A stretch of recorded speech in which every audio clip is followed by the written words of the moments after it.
Hello my loving students, চলো আজ আমরা একটু পড়াশোনা করি লিভিং ওয়ার্ল্ড নিয়ে। Living world, what is living world? Living কথাটা কোথা থেকে এসেছে? লিভিং কথাটা লাইফ থেকে এসেছে। Life, LIF, life. লাইফ মানে জীবন, এটা নাউন ফর্ম। আর লিভিং হচ্ছে কি অ্যাডজেক্টিভ, জীবিত, তাই তো? তাহলে লিভিং ওয়ার্ল্ড, জীবিত জীবদের নিয়ে যে জগৎ, তাকে বলা হচ্ছে লিভিং ওয়ার্ল্ড। জীব জগৎ কেন বললাম? জীবের জগৎ। তাহলে জীব এখানে কারা? উদ্ভিদ এবং প্রাণী, মানে যাদের জীবন আছে তাদেরকেই জীব বলা হয়। তাহলে উদ্ভিদের জীবন আছে, উদ্ভিদকে জীব বলা হচ্ছে, আর প্রাণীরও জীবন আছে, প্রাণীকেও জীব বলা হচ্ছে। তাহলে জীবের মধ্যে দুটো ভাগ, একটা হচ্ছে উদ্ভিদ এবং আরেকটা হচ্ছে প্রাণী। তাহলে উদ্ভিদ এবং প্রাণী উভয়কে একসাথে বলা হয় জীব। তাহলে জীবদের নিয়ে যে জগৎ, তাকে বলা হচ্ছে জীব জগৎ। তাহলে লিভিং ওয়ার্ল্ড মানে হচ্ছে কি জীবিত জীবদের নিয়ে জগৎ, জীবিত জীবদের নিয়ে যে জগৎ। তার মানে আমি বোঝাতে চাইছি লিভিং ওয়ার্ল্ড মানে হচ্ছে এমন ওয়ার্ল্ড যে সেই ওয়ার্ল্ডে সমস্ত জীবন্ত জিনিস থাকে, মানে জিনিস বলবো না, জীবন্ত উদ্ভিদ থাকে, জীবন্ত প্রাণী থাকে। একটা হাসির মতো ব্যাপারটা শোনালো না, জীবন্ত উদ্ভিদ আবার জীবন্ত প্রাণী কি? উদ্ভিদ তো জীবন্তই। হ্যাঁ, আমি আর কি ডিটেলস বোঝানোর জন্য বললাম, উদ্ভিদেরও প্রাণ আছে, উদ্ভিদ জীবন্তই, আর প্রাণীরও প্রাণ আছে, প্রাণীরও জীবন্ত। তাহলে যাদের জীবন আছে তাদের নিয়ে যে জগৎ, তাদের বলা হচ্ছে জীব জগৎ, তাকেই বলা হচ্ছে ইংলিশে লিভিং ওয়ার্ল্ড। ঠিক আছে? তাহলে আমরা যে চারপাশে গাছপালা, আমাদের চারপাশে প্রাণী, আমরা নিজেরাও সবারই প্রাণ আছে, জীবন আছে, লাইফ আছে। কিন্তু তাছাড়াও আমাদের চারপাশে কিন্তু নন লিভিং পদার্থও আছে। কীরকম? মাটি, জল, আকাশ, বাতাস, তারপরে আমরা চারদিকে যে টেবিল, চেয়ার, হ্যান ত্যান, এই সমস্ত যে আমরা বাড়িতে যত সব আসবাবপত্র, এদের কিন্তু লাইফ নেই, এরা কিন্তু নন লিভিং এলিমেন্ট। তাহলে লিভিংয়ের মধ্যে কারা কারা পড়লো? উদ্ভিদ এবং প্রাণী। তাহলে লিভিংদের নিয়ে যে ওয়ার্ল্ড, তাকে বলা হচ্ছে লিভিং ওয়ার্ল্ড। তাহলে এই নন লিভিং এবং লিভিং, তার মানে আমাদের ওয়ার্ল্ডের মেন দুটো কম্পোনেন্ট আছে, একটা হচ্ছে লিভিং কম্পোনেন্ট আর একটা হচ্ছে নন লিভিং কম্পোনেন্ট। লিভিং কম্পোনেন্টের মধ্যে হচ্ছে উদ্ভিদ এবং প্রাণী, আর নন লিভিং কম্পোনেন্টের মধ্যে হচ্ছে উদ্ভিদ প্রাণী ছাড়া বাদবাকি জিনিস, যাদের লাইফ নেই, যাদের মধ্যে লাইফ অ্যাবসেন্ট। ঠিক আছে? তাহলে লিভিং আমরা তো মুখে বললেই হবে না, লিভিং মুখে বললেই আমরা মানব না। সায়েন্স তো এমনই একটা জিনিস, তার প্রমাণ দরকার। শুধু মুখে গল্প বললেও কিন্তু সায়েন্স বলা হয় না। সায়েন্স সবসময় প্রমাণের অপেক্ষা রাখে, প্রমাণ করে বুঝিয়ে দিতে হবে, তবে সেটাকে মানা যাবে। তাহলে লিভিং বলছি, অথচ লিভিং কি প্রমাণ? আমরা কি দেখে বুঝবো লিভিং? যে কতগুলো ক্যারেক্টারিস্টিক্স দেখে, কতগুলো বৈশিষ্ট্য দেখে যে এর লাইফ আছে, এর জীবন আছে, তাই এ লিভিং। তাহলে কি ক্যারেক্টারিস্টিক্স? এই যে এখানে আমি এটাকে একটা গাছের ফর্মে এঁকেছি, দেখতে সুন্দর লাগে, আর তারা গাছপালা ভালোবাসি, গাছপালা নিয়ে পড়াশোনা করছি, সেই জন্য গাছের ছবি আঁকলাম। একটা বড় গাছ দেখো, একে বলা হচ্ছে কি ট্রি। এই বড় গাছ, বিশাল বড় তার ট্রাঙ্ক মানে গুড়ি এবং তার ডালপালা। আমার যেটুকু দেখানোর কথা, একটা ডায়াগ্রামেটিক ভিউ আঁকার জন্য গাছটাকে রিপ্রেজেন্ট করেছি, পুরো মাত্রায় গাছের লিপ টিপ দিয়ে আমি সাজাইনি। এখানে দেখো এই একটা গাছ, গাছটাকে আমি বলছি লিভিং। সত্যি করে গাছ লিভিং, এই ট্রিটা লিভিং, তাহলে এটা লিভিং। এই লিভিংয়ের ক্যারেক্টারিস্টিক্স কী কী? তাহলে লিভিংয়ের ক্যারেক্টারিস্টিক্স কী, লিভিংয়ের বৈশিষ্ট্য কী কী দেখে আমি চিনব যে এটা লিভিং বা লাইফ আছে? এই গাছটাকে আমি লিভিং বলে রিপ্রেজেন্ট করেছি, এবং সত্যি করে এটা রিপ্রেজেন্ট করার কোনো মানে হয় না, গাছ মানেই হচ্ছে লিভিং। সেটাকে আমি গাছের ফর্মে এঁকেছি। এইবার দেখো এতগুলো ব্রাঞ্চ, এই ব্রাঞ্চগুলোর প্রত্যেকটা হচ্ছে এক একটা ক্যারেক্টারিস্টিক্স বা বৈশিষ্ট্য। এই লিভিং ট্রির প্রত্যেকটা ব্রাঞ্চে প্রথম আমরা দেখব গ্রোথ, বৃদ্ধি আছে। যে প্রাণী বলো, উদ্ভিদই বলো, যার বৃদ্ধি আছে তাকে আমরা বলবো লিভিং বা জীবন্ত বা জীবিত।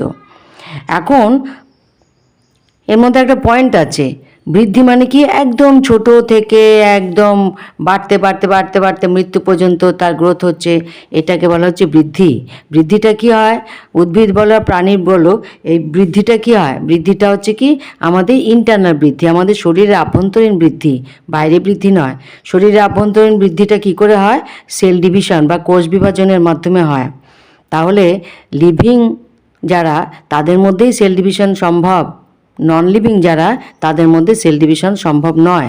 যেমন একটা চেয়ার, একটা টেবিল, মাটি, জল, এদের তো সেল ডিভিশনের কোনো প্রশ্নই আসে না, তাই তো? তাহলে এরা নন লিভিং। তাহলে লিভিংয়ের বৃদ্ধিটা কি করে হচ্ছে, সেল ডিভিশনের মাধ্যমে হচ্ছে, কোষ বিভাজনের মাধ্যমে হচ্ছে। এখন আরেকভাবে যদি ব্যাখ্যা করা যায় যে বৃদ্ধি,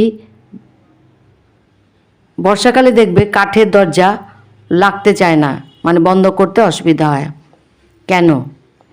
বর্ষাকালে কাঠের দরজার যে কাঠটা, সেই কাঠটা ময়েশ্চার অ্যাবজর্ব করে, ময়েশ্চার অ্যাবজর্ব করে কাঠটা ফুলে যায়। তাহলে যে মাপ নিয়ে দরজার পাল্লা তৈরি হয়েছিল, বর্ষাকালে তার সাইজটা যদি বেড়ে যায়, ভেতরে ময়েশ্চার ঢুকে, ভেতরে জলীয় বাষ্প ঢুকে, তাহলে সেইটা একটুখানি আকারটা বৃদ্ধি পায়। আকারটা বৃদ্ধি পায় বলেই তো দরজাটা ঠিকমতো ভালোভাবে বন্ধ করা যায় না, একটু অসুবিধা হয়। তাহলে এটাকে আমি বৃদ্ধি বলবো? এটাকে বৃদ্ধি বলবো কি আমরা? না, কখনোই না। কারণ এটা তো সেল ডিভিশন করে বৃদ্ধি হয়নি, এর ভেতরে সেল ডিভিশন তো হয়নি, কারণ এ তো নন লিভিং। এর সেল ডিভিশন কী হবে? তাহলে এ বাইরের থেকে, অ্যাটমসফিয়ার থেকে ময়েশ্চার অ্যাবজর্ব করেছে বলে তার সাইজটা বেড়েছে, তার মানে এটা এক্সটার্নাল গ্রোথ হয়েছে। এক্সটার্নাল গ্রোথ, গ্রোথ বললেই কিন্তু আমরা লিভিং ক্যারেক্টারিস্টিক্স বলতে পারবো না। Internal growth, external growth, internal growth যেটা, সেটাই হচ্ছে লিভিং ক্যারেক্টারিস্টিক্স। লিভিং ক্যারেক্টারিস্টিক্সের মধ্যে ইন্টারনাল গ্রোথটা পড়ছে, কারণ সেটা সেল ডিভিশনের মাধ্যমে হচ্ছে। সেল ডিভিশন তখনই হয় যখন লিভিং থাকে, আর নন লিভিংয়ের মধ্যে সেল ডিভিশনের কোনো ব্যাপার থাকে না, তার ইন্টারনাল গ্রোথ সম্ভব নয়, তখন তার হবে কি এক্সটার্নাল গ্রোথ। সবারই যে হবে এমন কোনো কথা নেই। আমি একটা কথা বললাম যে যেমন একটা লোহার জিনিস দিনের পর দিন বাইরে ফেলে রাখলে তার উপর জং ধরে, জং ধরে তার আকারটা একটু বৃদ্ধি হয়, সব মিলিয়ে খুবই নগণ্য ব্যাপার, খুব সামান্য বৃদ্ধি, খুব সামান্য বৃদ্ধি হয়। তাহলে একে কি আমি বৃদ্ধি বলবো? তর্কের খাতিরে একে বলা যে বৃদ্ধি, কিন্তু এটা তো লিভিং ক্যারেক্টারিস্টিক্স বৃদ্ধি নয়, এটা তো ইন্টারনাল গ্রোথ নয়, সেল ডিভিশনের মাধ্যমে গ্রোথ হয়নি, এর বাইরে একটা আলাদা পদার্থ জমেছে, তাই জন্য তার বৃদ্ধি হয়েছে। তাই এটা হচ্ছে এক্সটার্নাল বৃদ্ধি, এক্সটার্নাল গ্রোথ। তাহলে এ নন লিভিং। তাহলে লিভিং বৃদ্ধি বললেই কিন্তু লিভিং বলবে এমন কথা না। বৃদ্ধির মধ্যে আরেকটা কথা আসছে, সেটা হচ্ছে internal growth by the process of cell division. Cell ডিভিশনের মাধ্যমে যে ইন্টারনাল গ্রোথ হবে যখন, তখনই যার মধ্যে হবে তাকে বলা হবে লিভিং। আর যার মধ্যে ইন্টারনাল গ্রোথ হবে না সেল ডিভিশনের মাধ্যমে, সেটা হয়ে যাবে নন লিভিং। তাহলে আমরা লিভিং, উদ্ভিদ লিভিং, প্রাণী লিভিং, কিন্তু একটা চেয়ার, টেবিল, দরজা এসব লিভিং নয়। তাহলে বোঝা গেল তো যে লিভিং ক্যারেক্টারিস্টিক্সের ফার্স্ট পয়েন্ট হচ্ছে গ্রোথ বা বৃদ্ধি। তা বৃদ্ধি দুটো ভাগে ভাগ করা হয়, একটা হচ্ছে ইন্টারনাল গ্রোথ, একটা হচ্ছে এক্সটার্নাল গ্রোথ। আভ্যন্তরীণ বৃদ্ধি, বাহ্যিক বৃদ্ধি। আভ্যন্তরীণ বৃদ্ধি কার দ্বারা সম্ভব? সেল ডিভিশনের মাধ্যমে সম্ভব। তাহলে সেই সেল ডিভিশনটা কোথায় হয়? যাদের লাইফ আছে, যারা জীবিত, তাহলে তাদের এটা লিভিং ক্যারেক্টারিস্টিক্স। কিন্তু নন লিভিংয়ের মধ্যে ইন্টারনাল গ্রোথ হবে না, কারণ তাদের লাইফ নেই, তারা নন লিভিং, তাদের মধ্যে সেল ডিভিশন হবে না, তাই জন্য তাদের ইন্টারনাল গ্রোথ হবে না, সেই জন্য তাদের কখনো কখনো এক্সটার্নাল গ্রোথ হয়। তাহলে তাকে নন লিভিংই বলবো, তাকে লিভিং বলা যাবে না। ওকে, এরপরে আসছে বিপাক। বিপাক, এরপরে ব্রাঞ্চটা আমি রিপ্রেজেন্ট করেছি বিপাক। বিপাক কাকে বলে? শরীরের, উদ্ভিদই বলো আর প্রাণীরই বলো, শরীরের সমস্ত যে রাসায়নিক জৈবনিক প্রক্রিয়াগুলো, তাকে বলা হচ্ছে, একসাথে বলা হচ্ছে বিপাক। এই বিপাক আবার কি হচ্ছে, দুটো ভাগে ভাগ করা হয়, উপচিতি আর অপচিতি। বিপাককে ইংলিশে কি বলে? মেটাবলিজম। মেটাবলিজম আমরা ক্লাস 9-এ পড়ে এসেছি, ক্লাস 10-এও পড়ে এসেছি।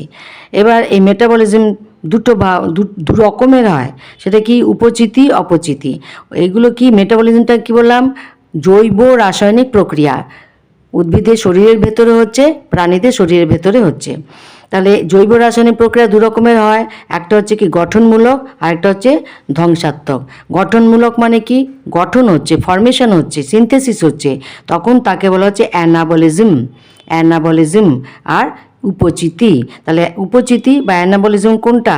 এই যে উদ্ভিদ সালোক সংশ্লেষ প্রক্রিয়া গ্লুকোজ জাতীয় খাদ্য তৈরি করে, এটা হচ্ছে গঠনাত্মক। উপচিতি বিপাক প্রক্রিয়া। আর অপচিতি কি বলছে? অপচিতি হচ্ছে ধ্বংসাত্মক, মানে ভেঙে যাওয়া, ব্রেকডাউন। একটা জিনিস ভেঙে গেল, মানে কি, জিনিস বলতে মানে এখানে খাবার ভেঙে গেল, তখন তাকে বলা হচ্ছে ধ্বংসাত্মক বা অপচিতি। আর ইংলিশে কি বলা হচ্ছে? ক্যাটাবলিজম। তাহলে অ্যানাবলিজম, ক্যাটাবলিজম, গঠনমূলক, ধ্বংসাত্মক, উপচিতি, অপচিতি। অপচিতি হচ্ছে কি ভেঙে যাওয়া, কি শ্বসন। শ্বসনে কি হচ্ছে, আমাদের শরীরে যে খাদ্য, সে আমরা যে খাদ্য গ্রহণ করি, সেই খাদ্যটা অক্সিজেনের সাহায্যে জারিত হয়ে তাপশক্তি উৎপন্ন করে, এনার্জি উৎপন্ন করে। সেই এনার্জি দিয়ে আমাদের শরীরের ভেতরে যত অর্গানগুলো আছে তারা কাজকর্ম করে, আমরা এইভাবেই বেঁচে আছি। তাহলে এটা হচ্ছে কি অপচিতি। শ্বসনটা হচ্ছে অপচিতি বিপাক প্রক্রিয়া, আর সালোক সংশ্লেষ হচ্ছে উপচিতি বিপাক প্রক্রিয়া। এই সালোক সংশ্লেষ উদ্ভিদের মধ্যে হয়, শ্বসনও উদ্ভিদের মধ্যে হয়, কিন্তু প্রাণীদের মধ্যে সালোক সংশ্লেষ হয় না, শুধুমাত্র শ্বসন হয়। কেন হয় না প্রাণীদের মধ্যে সালোক সংশ্লেষ? প্রাণীদের মধ্যে তো ক্লোরোফিল নেই। আমরা তো নিজেরা নিজেদের খাদ্য তৈরি করতে পারি না, আমরা তো গাছের তৈরি করা খাবার কিনে নিয়ে এসে রান্না করে তারপর খাই, তাই তো? কেন? আমাদের শরীরে কোনো ক্লোরোফিল নেই। ওকে, বাইরের একটু নয়েজ আসবে, সেগুলো প্লিজ ইগনোর করো। তাহলে বিপাক কমপ্লিট হয়ে গেল। এরপর আসছি পুষ্টি, নিউট্রিশন। পুষ্টি, নিউট্রিশন। পুষ্টিটা কি? এই যে আমরা খাবারগুলো খাচ্ছি, সবটাই কি আমাদের শরীরে কাজে লাগছে? না। খাদ্য গ্রহণের পরে সেই খাদ্যটা পরিপাক হচ্ছে, মানে হজম হচ্ছে। তাহলে কি হচ্ছে, সেটা কি করে হচ্ছে? আমরা সব রকমের খাবার খাচ্ছি, কার্বোহাইড্রেট, ফ্যাট, প্রোটিন, মিনারেলস খাচ্ছি, এগুলোর মাধ্যমে তারপরে জল পান করছি। তাহলে এইগুলো সবই আমাদের শরীরে এক জায়গায় গিয়ে জমা হচ্ছে। কোথায়? স্টমাক, পাকস্থলিতে। সেখানে গিয়ে নানা রকম এনজাইমের সাহায্যে সেগুলো হজম হচ্ছে, পরিপাক হচ্ছে। হজম হওয়ার পর, পরিপাক হওয়ার পর সেটার চেহারাটা হচ্ছে একদম তরল পদার্থ। বেল, তোমরা দুধ দিয়ে বেলগোলা খেয়েছো? বেলের শরবত, সেরকম থকথকে, ওরকম সেমি লিকুইড, এরকম গোলা জাতীয় পদার্থ তৈরি হয়। এই পদার্থ, এটাকে বলে পাক রস, পাচিত খাদ্য রস। কি বললাম? পাচিত খাদ্য রস। পরিপাক হয়ে গেছে তাই বলছে পাচিত খাদ্য রস। খাদ্যের থেকে যে রসটা তৈরি হলো তাকে বলে যে পাচিত খাদ্য রস বা পাক রস। এই পাচিত খাদ্য রসটা আমাদের অন্ত্র, এবার পাকস্থলী থেকে অন্ত্রে যাবে, ক্ষুদ্রান্ত আছে, তারপর বৃহদন্ত্র আছে, অগ্নাশয়, তারপর অন্ত্র। এই সময় অগ্নাশয় এনজাইম দিয়ে এগুলোকে হজম করবে, পাকস্থলীয় এনজাইম দিয়ে হজম করবে। তারপর আবার লিভারও এখানে কিছু ফাংশন আছে, গুরুত্বপূর্ণ ভূমিকা পালন করেন উনি দূরে থাকেন বটে, কিন্তু খাদ্য পরিপাকের সময় একটু ওনার ভূমিকা আছে। ঠিক আছে? তাহলে লিভার হচ্ছে সবচেয়ে বড় পৌষ্টিক গ্রন্থি। তারপর পাকস্থলী। এই পাকস্থলীতে খাবার যখন খাদ্য রসে পরিণত হলো, পাচিত খাদ্য রসে, তখন সেটা অন্ত্রের মধ্যে দিয়ে পাস হবে। অন্ত্রের ভেতরের গা দিয়ে আঙ্গুলের মতো কতগুলো অংশ থাকে, সেইগুলো মানে আমরা দুটো হাত আঙ্গুলের ভেতর আঙ্গুল দিয়ে যখন আমরা সেট করি, এই রকম অবস্থায় থাকে অন্ত্রের ভেতর এইরকম কন্ডিশন অবস্থায় থাকে, তাদেরকে বলা হচ্ছে ভিলাই। এই আঙ্গুলের মতো প্রজেকশন, আঙ্গুলের মতো প্রবর্ধক, এই আঙ্গুলের মতো প্রজেকশন বা আঙ্গুলের মতো প্রবর্ধকগুলোকে বলা হচ্ছে ভিলাই। ভিলাস হচ্ছে সিঙ্গুলার আর প্লুরাল হচ্ছে ভিলাই। এই ভেতর দিয়ে মনে করো এই আঙ্গুলগুলো দুটো হাত, এই যে এরকমভাবে আমরা দুটো হাতের আঙ্গুলগুলো খাপে খাপে রেখে দিয়েছি, এইভাবে এর ওপর দিয়ে মনে করো কিছু ঢালছি, তাহলে প্রত্যেকটা আঙ্গুলের তলা দিয়ে আস্তে আস্তে আস্তে আস্তে চুয়ে চুয়ে যাবে। ঠিক সেরকম ইন্টেস্টিন বা অন্ত্র, ক্ষুদ্রান্ত্র, তার গায়ে এরকম অংশ থাকে, এইগুলোকে বলা হচ্ছে ভিলাই। এই ভিলাইগুলো যখন এইভাবে সেট হয়ে থাকে, তখন তার ভেতর দিয়ে পাচিত খাদ্য ভেতর দিয়ে আস্তে আস্তে আসে, কারণ স্টমাক থেকে আসে। তাহলে এইখান দিয়ে না আস্তে আস্তে এরা আবরণ কলা আছে, মানে শোষণ করে, এই পাচিত খাদ্যরসকে এরা শোষণ করে। ওতে শোষণ করতে করতে করতে করতে করতে একদম যতটা ম্যাক্সিমাম শোষণ করা যায়, এবং সেটাই আমাদের শরীরে কাজে লাগবে। আর বাদবাকি যে অপাচ্য খাদ্য পদার্থ, অপাচ্য মানে যাদেরকে পাচন করা হয়নি, যাদেরকে পরিপাক করা যায়নি, যেমন ছোবড়া জাতীয় পদার্থ, ছোবড়া জাতীয় যাকে বলা হচ্ছে রাফেজ, সেই সমস্ত পদার্থ আমাদের পাচিত হয় না। তখন সেগুলো স্টুল বা মল হিসাবে কোথায় গিয়ে জমা হয়? মলাশয়ে গিয়ে জমা হয়, কারণ সেগুলো আর পরিপাক করা যায়নি, সেগুলো আর পাচিত হয়নি। আমরা যা কিছু খাই সবই যে পাচিত হয়ে আমাদের শরীরের কাজে লাগে তা নয়, কিন্তু যেটুকু সম্ভব পাচিত হয় সেগুলো খাদ্য রস তৈরি হয়, ভিলাই দ্বারা শোষিত হয়। তাহলে এইবার কথা হচ্ছে ভিলাই দ্বারা শোষিত হচ্ছে, এটা পরে আসছি। আগে বলে নিই যে অপাচ্য অংশটা কোথায় যাচ্ছে। এই অপাচ্য যে খাদ্যের অংশগুলো সেগুলো কোথায় যাচ্ছে? রেকটাম বা মলাশয়ে গিয়ে জমা হচ্ছে, এবং যখন আমাদের মলত্যাগের সময় হয় তখন সেটা দেহের বাইরে বেরিয়ে যায়, কারণ সেটা দেহের মধ্যে থাকলে দেহের ক্ষতি, গ্যাস হবে, প্রচুর ক্ষতি হয়ে যাবে। সেগুলো আমাদের দেহের ভেতরে থাকার কথা নয়, যেহেতু পাচিত হয়নি, সেগুলো আমাদের দেহের ভেতরে থাকার কথা নয়, সেগুলো দেহের বাইরে বেরিয়ে যাওয়াই দেহের জন্য মঙ্গল।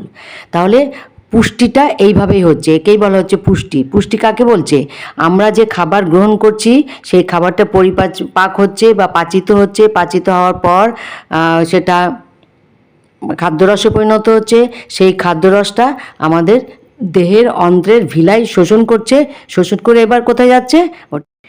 ওই পাচিত খাদ্যরস ভিলাই দ্বারা শোষিত হয়ে সেটা রক্তবাহ, তারপর লসিকাবাহ, এইভাবে রক্ত সংবহনতন্ত্রে প্রবেশ করে, এবং সেখান থেকে সেটা প্রত্যেকটা কোষে পৌঁছে গিয়ে সেই কোষের প্রোটোপ্লাজমের অংশে মিশে যায়।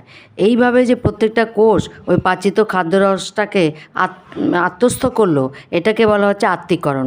এটা পর্যন্তই হচ্ছে পুষ্টি।